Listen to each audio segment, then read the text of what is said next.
Well, welcome to the Munich Security Conference here in the German city of Munich. Let's just first start by bringing you some reaction to the speech to delegates here at the Munich Security Conference by Benjamin Netanyahu, the Israeli Prime Minister, in which he really singled out Iran, calling it the greatest global threat to security at the moment. And importantly, he said that Israel would be prepared to take on not just Iran's proxies in Syria after its abandonment of its policy of non-intervention in Syria last weekend, but also Iran directly itself. Now, to talk a little bit about the speech and get our reaction to that, I'm joined by the Executive Director of Human Rights Watch, Mr. Kenneth Roth. Mr. Roth, what is your reaction to that speech? Is a more assertive Israel in Syria a good thing? Can that provide a solution? Or is it just going to make things worse for people on the ground now? Well, Netanyahu's speech was all about Iran, as if the only security issue in the world was Iran. And what was interesting is he spoke eloquently about the freedom of the Iranian people, how they want to be able to freely elect their government. They don't want to be imprisoned for demonstrating in the street. They don't want to be tortured, although Iran claims they died of suicide, but 3 of these cases just in the last month. So, that was very eloquent. I would have liked to see a similar plea for freedom for the Palestinian people. They have the same quest to govern themselves. They have the same quest to elect a government. They have the same quest to really be free. Of course, there was none of that from Netanyahu. Now, in terms of Syria, yes, we've seen a kind of a more aggressive military posture by Israel, but again, it's all about really stopping Iran from resupplying Hezbollah. And that's a legitimate concern because Hezbollah has missiles aimed at northern Israel and has shown itself willing to use them indiscriminately. But again, what's really causing suffering in Syria is the Assad government's deliberate targeting of civilians. It's blockading of Eastern Ghouta, where 390,000 people are facing acute malnutrition. It's bombardment of civilians and hospitals and civilian institutions in Eastern Ghouta and in Idlib. These are blatant war crimes. I'd like to see Israel, for example, pushing for the International Criminal Court to be involved, something that's been impossible because Russia and China vetoed that effort. So, these are areas where, there could be beneficial efforts if Israel were to broaden its concern to really look out for the Syrian people who are dying because of the Assad government's war crimes and those acting on its behalf. But of course, it's a very narrow perspective right now. One more question. Russia is arguably trying to bring some stability. It is the dominant player in Syria right now. Can it bring stability? What role can it play? Or is oppressive stability simply unsustainable? I have to differ with you that Russia is trying to bring stability because, Russia is backing the Assad government despite the fact that the Assad government is pursuing a war crime strategy. The Geneva Convention say it's okay to target a combatant on the other side. That's what war is about. But you can never target civilians. That's what Assad has been doing. He's been starving civilians in Eastern Ghouta. He's been bombing civilians in Eastern Ghouta and Idlib. And frankly, Russia is joining in. It's not using its obvious leverage because, Assad would topple without Russia's support. It's not using that leverage to stop these war crimes. And when it comes to bombardment from the air, Russian pilots have been joining in. They've been targeting hospitals. They've been targeting civilians. So sadly, rather than providing stability, they're providing extra muscle to these war crimes. Ladies and gentlemen, all the best. I'll let you get back to your conference now. Okay, let's just continue the discussion here though. So, critical words there for really all of the international actors in Syria at the moment.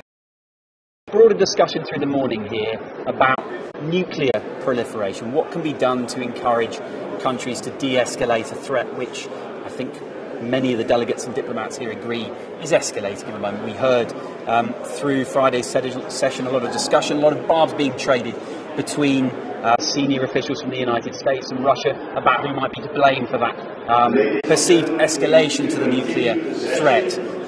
We had a discussion this morning with the former US Secretary of State John Kerry and a senior Russian colleague.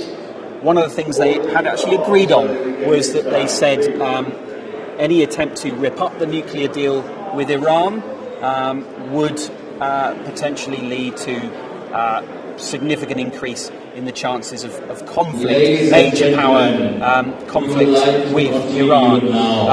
So a lot of discussions here about the merits of that Iran nuclear deal, about the broader discussion of whether dialogue really should be going with countries like Iran, with countries like the DPRK at all costs, whether that is the only way to bring about a lasting solution, or whether talking for talking's sake can, in some instances, give space to those kind of countries to carry out their activities with a lesser threat of punishment. Important, I think, to contextualise the discussions here as well, though. I think we'll just walk around a little bit as we're talking here through the main atrium. This, by the way, is where a lot of the delegates, there's a session going on now, so what that means is that most of the delegates are actually inside the main hall, which you might see going on on the main screen here. As soon as that session is finished, and at the moment we're just getting the Iranian foreign minister who's coming up to speak in the main hall, so very unlikely that many people are going to be coming out just at this moment. But if we just pull the camera back towards me for a minute, this is where all the delegates come out. Journalists are allowed to hang out in this area and get their chance to sort of grab people as they come through, as we did with Kenneth Roth a little earlier. But other than that, restricted. This is the hotel where a unique discussion takes place here every year, frankly.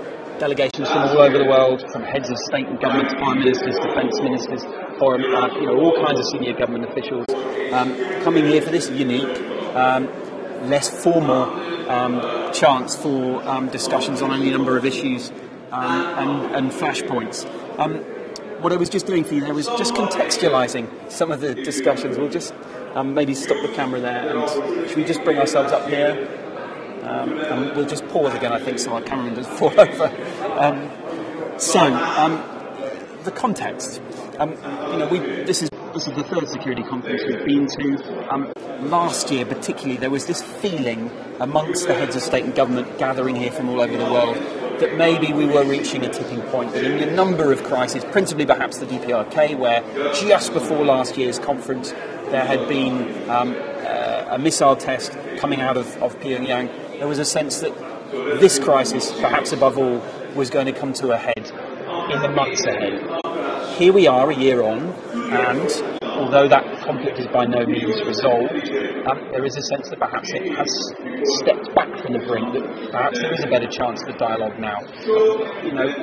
Perhaps a slightly lesser sense of, not necessarily panic, but a real sense of urgency that a nuclear confrontation was very close. Perhaps there is a feeling here, I think, that maybe the chances of that have receded somewhat. But nonetheless, a lot of discussions here about the DPRK, about proliferation, and also about, well, here we go. I'll tell you what I'm going to do is interrupt, keep walking. We have the Turkish foreign minister, who maybe, if we walk over here, I don't know what language he's speaking in, but perhaps we might, if he's speaking in English, just be able to muscle in and have a little listen. Let's just put the camera up there, and I will move in with my microphone, and we'll see if we can get... I just need to go over here. Hang on.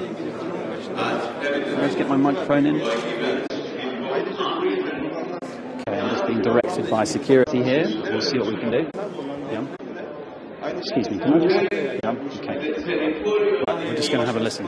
If we don't do that, we won't hang around for too long. We'll move on. Excuse me, can I just... Excuse me, sir. Can I just move my microphone in? I just need to get my microphone in. No. Not getting complete cooperation. Okay, well, let's pull the microphone back, pull the camera back. I don't think we'll quite be able to get the audio we're looking for. And at the moment he's not speaking English, so that's not going to be much good for our English network. So that just gives you an idea. It really is very up close and personal, this event, in a way that many of these summits at such a high level are not. You do have very high level officials mingling together in the hallway here. There's a cafe upstairs where some of them, in between very busy bilateral meetings, sit down, drink coffee, have chats in a sort of informal setting without perhaps the pressure and formalities of a summit. So let's just wrap up here, really. So I was saying perhaps a slightly lesser sense of urgency than we had during the last year's conference, but still a lot of discussion. Just to summarise, day one, really a sort of transatlantic conversation. Some of the challenges that NATO faces, the challenges of different perspectives coming from the United States compared to Europe in terms of the use of hard power compared to diplomacy and aid, which is something that the European Union members here have been particularly forcefully putting forward the argument in favour of. Day two, a lot of discussion in the morning about Brexit, how Britain, after leaving the European Union, might continue to cooperate with more integrated European Union military structures, which perhaps ironically it had actually disagreed with forming as a fully fledged member of the EU, but nonetheless a discussion there about how, what their security relationship might look like. And as I say, now very much Syria, the Middle East, the focus, and I'll just leave you back to the camera pan around to see the Iranian Foreign Minister speaking, which I'm sure through the day you'll be able to keep up with on CGTN. To the world to remove altogether. From first supporting Al-Qaeda against Soviet Union and Taliban against us, to then making a war to remove them from Afghanistan. From supporting the same brand of terrorists and extremists in Syria, in the form of Daesh and al-Nusra, bringing Syria to ruins, to dangerously... So I'm not sure if we're still on air at the moment, but I'm just, seeing as I've not heard any feedback, I'm just going to walk us back over, see if we can get the Turkish Foreign Minister. From Israel's invasion and subsequent repressions on its illegal occupation of Palestine and its almost daily illegal... Missed him. Very brief moment there, missed him. Okay, so I think we really will wrap things up there, guys. This is Guy Henderson for CGTN, reporting for the Munich Security Conference. Thanks for joining us.